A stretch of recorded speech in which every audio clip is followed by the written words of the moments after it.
In spite of the cold, a white-tailed deer's internal temperature stays at or slightly above 100 degrees Fahrenheit all year. The purpose of the winter coat is to provide insulation against the cold, while the summer coat shields the animal from the sun and helps it stay cool. Protection and warmth are provided by the winter coat's rough, hollow guard hairs, but the finer, wool-like hair underneath is where the real savings are.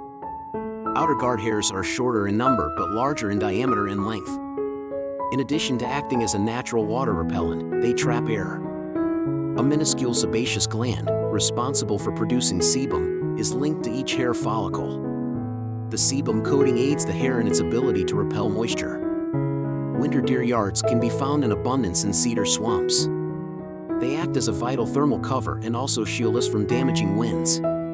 During the colder months, the dark green foliage of conifer trees like cedar, red and white pine, spruce, and hemlock acts as a great thermal blanket. Red oak trees, which keep their brown leaves all winter, can also provide this kind of warmth.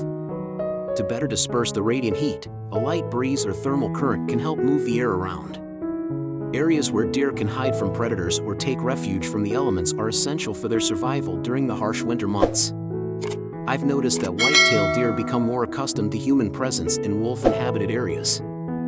Whitetails now know that moving closer to people means less risk of being eaten by wolves.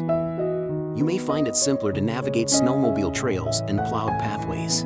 During the colder months, a deer's coat turns a dark brown or gray, allowing it to soak up more heat from the sun. So, their coat is well designed in that it not only absorbs heat, but also prevents heat loss and energy expenditure. Because of the deer's coat's superior insulation and water resistance, you may have noticed that snow can accumulate on its back without melting.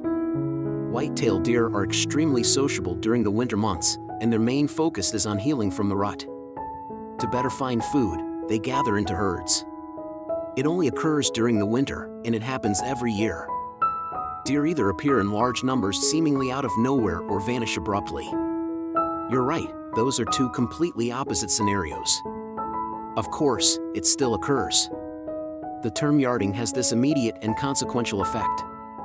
There may be some who are confused by that.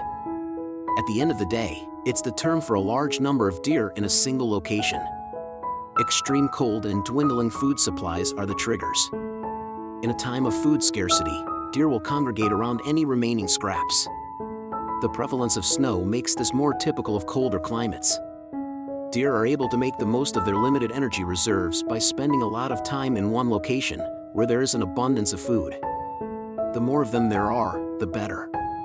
When it's cold outside, animals' bodies, like ours, work harder to keep themselves warm. In the winter, deer typically seek out more protected areas to rest and feed, such as dense stands of coniferous trees, which keep their needles throughout the season and allow snow to build up, providing some wind resistance and possibly providing cover.